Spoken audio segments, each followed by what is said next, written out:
Dear student, welcome to my channel. Student, आज की इस वीडियो में आपके लिए बताएंगे नरस्त समीकरण क्या है, इसके उपयोग समझाइए। ठीक है डियर स्टूडेंट, तो आपके लिए आज हम बताएंगे कि जो ये नरस्त समीकरण ये क्या होता है और इसके उपयोग क्या होते हैं। ठीक है डियर स्टूडेंट, तो सबसे पहले आप इसकी परिभाषा समझिएगा कि जो नरस्त समीकरण है ये कहलाता क्या है, फिर आपके लिए डियर स्टूडेंट हम नरस्त समीकरण बताते हैं। ठीक है, तो देखिएगा नरस्त समीकरण की परिभाषा क्या होती है डियर स्टूडेंट।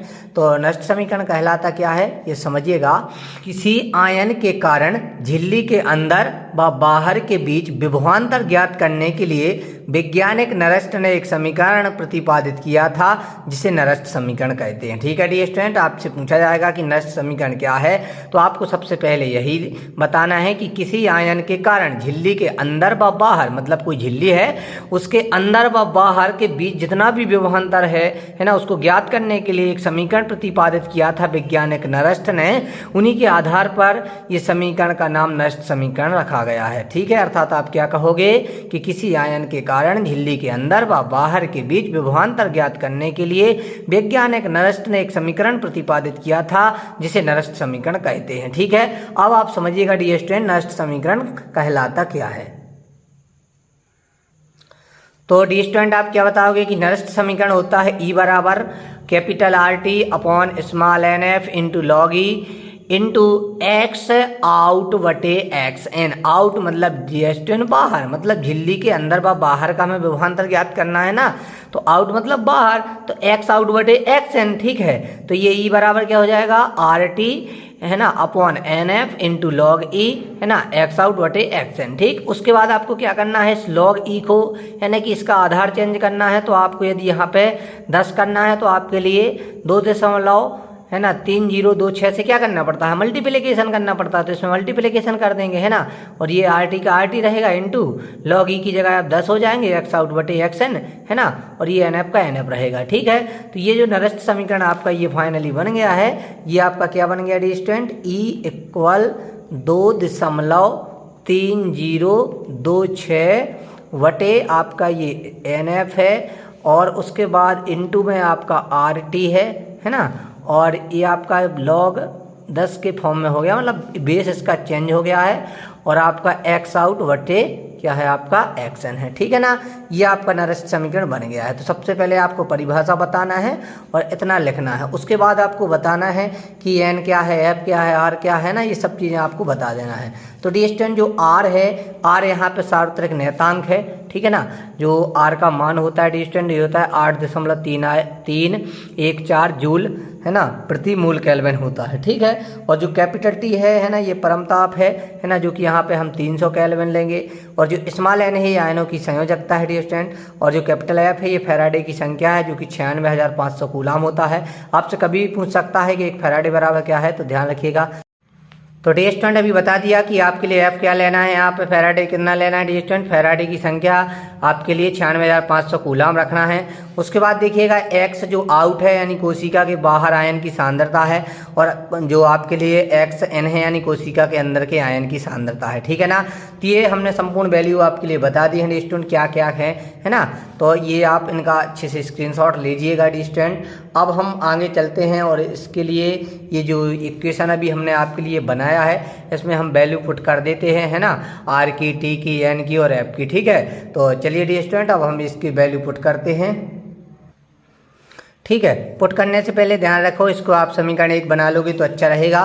फिर आप लिख देना डी स्टूडेंट की जो आपके लिए आर टी है ना, और डी स्टूडेंट आपने ये एफ निकाला है जो है ना, तो इनके अपन क्या करेंगे डी स्टूडेंट के ये जो मान अभी निकाले हैं अपन ने ये डी स्टूडेंट समीकरण 1 में रख देंगे। ठीक है, जो अभी आपने समीकरण 1 बनाया है ना इसमें अपन क्या कर देंगे इसके लिए रख देंगे। ठीक है, तो लिख देंगे समीकरण 1 में रखने पर। ठीक है, आर टी एफ के मान। ठीक है, तो अब ये हमें मान कैसे रखना है, इसको सॉल्व कैसे करना है ये आप अच्छे से समझिएगा। ठीक है, तो देखिए सबसे पहले जो आपका ये ई है ये रहने देंगे एजिटेड, यहाँ पे इसको जहाँ का तहाँ रखेंगे है ना 2.3026 के लिए है ना वटे, और जो एन है डी स्टूडेंट स्मॉल एन, इसकी तो कोई वैल्यू है नहीं है तो आप स्मॉल एन का एन गुणित में डी स्टूडेंट एफ की वैल्यू रखेंगे, एफ की जो वैल्यू है डी स्टूडेंट वो कितनी है 96,500 कूलाम। तो यहाँ पे लिख दोगे 96,500, ठीक है। और उसके बाद चलेंगे यहाँ पे ऊपर, ठीक है, मल्टीप्लाई में R, capital R dear student, जो कि आपका क्या है, ये सार्थक नियतांक है जिसकी वैल्यू क्या है अभी हमने आपके लिए बताई है 8.314 जूल प्रति केल्विन होती है, ठीक है। और उसके बाद डी स्टूडेंट मल्टीप्लाई में आपका ये कैपिटल टी भी है। तो डी स्टूडेंट आपके लिए जो कैपिटल टी है इसकी भी वैल्यू रखना है, कैपिटल टी यानी कि परमताप है जो कि आपका 300 है डी स्टूडेंट, ठीक है ना। और उसके बाद आपके लिए मल्टीप्लाई का साइन लगाना है, और मल्टीप्लाई में डी स्टूडेंट जो आपका ये है log 10 है ना, तो log 10 जहाँ का तहाँ और इसको ये जहाँ का तहाँ आप लिख दोगे, है ना। तो यहाँ पे हम लिख दे रहे हैं आपके लिए log यहाँ पे 10 है और आपका x आउट बटे xn है, ठीक है ना। इसको आपको अच्छे से डी स्टूडेंट सॉल्व करना है, ठीक है। चलिए अब इसकी हम कैलकुलेशन जब करेंगे डी स्टूडेंट तो देखिएगा, सबसे पहले तो एक जीरो से आप ये एक जीरो काट दो और ये दूसरे जीरो से ये दूसरा जीरो यहाँ पे काट दो। उसके बाद स्टूडेंट इसका आप गुणा करना है ना, 2.3026 का 8.314 से गुणा करना, और उसके बाद स्टूडेंट आप 3 से भी गुणा कर लेना। तो ये जो टोटल आ जाएगा ये आ जाएगा स्टूडेंट आपका 57.43, और बटे में स्टूडेंट आपका ये जो आपका बचा है ना, ये 965 बचा क्योंकि जीरो से जीरो तो कट गए थे, और इनटू में आपका ये n बताता, ठीक है। और यहाँ पे डी स्टूडेंट यदि बात करें तो यहाँ पे आपका बचा था log, है ना, 10 लिखना जरूरी नहीं होते हैं, और आपका क्या था ये x आउट बटे xn था, ठीक है। इसका डी स्टूडेंट आपको कुछ नहीं मल्टीप्लिकेशन करना है, आप कर लीजिएगा, है ना, बहुत ईजी रहता है ये, ठीक। उसके बाद देखिए स्टूडेंट अब हम इसको यहाँ से आगे सॉल्व करते हैं। देखिएगा यहाँ से हमें क्या करना है डी स्टूडेंट, जो आपका 965 आ गया है इसका आपको 57.43 में भाग देना है।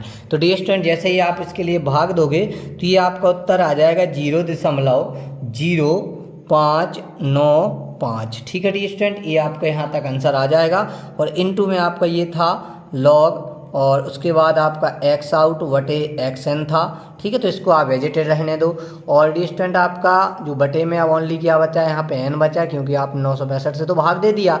तो ये डी स्टूडेंट आपका बोल्ट में रहेगा, ठीक है ना, क्योंकि आपका जो आपका नरस्त समीकरण है ये क्या कहता है, नरस्त समीकरण आपका ये कहता है कि किसी आयन के कारण झिल्ली के अंदर व बाहर के बीच विभवांतर ज्ञात करने के लिए वैज्ञानिक नर्स ने एक समीकरण प्रतिपादित किया, जैसे नर्स समीकरण कहते हैं, मतलब हमें क्या करना है, विभवांतर ज्ञात करना है। तो विभवांतर का ऐसा ही मात्रक क्या होता है डी स्टूडेंट, बोल्ट होता है। तो ये यहाँ तक डी स्टूडेंट आपका बोल्ट में हो गया, और यदि आपके लिए इसको मेगा वोल्ट में कन्वर्ट करना है तो आप 1000 से मल्टीप्लाई कर देना, ठीक है। तो 1000 से मल्टीप्लाई करोगे तो ये दशमलव यहाँ से जाके डायरेक्टली यहाँ लग जाएगा, मतलब ये हो जाएगा आपका 59.5 और बटे n का n रहेगा इंटू डी स्टूडेंट log, और आपका x आउट बटे xn, लेकिन ये डी स्टूडेंट जो आपका बन जाएगा ये मेगा वोल्ट हो जाएगा, ठीक है डी स्टूडेंट। क्या हो जाएगा ये आपका डी स्टूडेंट, ये मेगा वोल्ट हो जाएगा, ठीक है ना।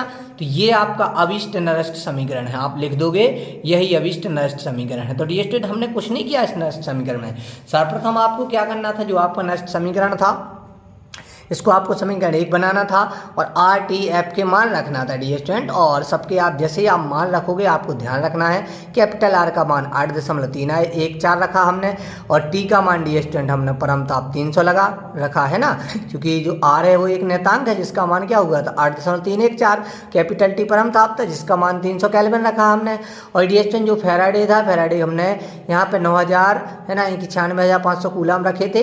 तो डी स्टूडेंट फिर हमने ये जीरो से जीरो काट दी थी और पे सब कैलकुलेशन करते गए, ठीक है ना, ज़्यादा कोई कठिन नहीं था ये डी स्टूडेंट, ठीक है। यही अभी आपका नेक्स्ट समीकरण है। तो आपके लिए वीडियो कैसा लगा डी स्टूडेंट आप कमेंट में जरूर बताइएगा। धन्यवाद।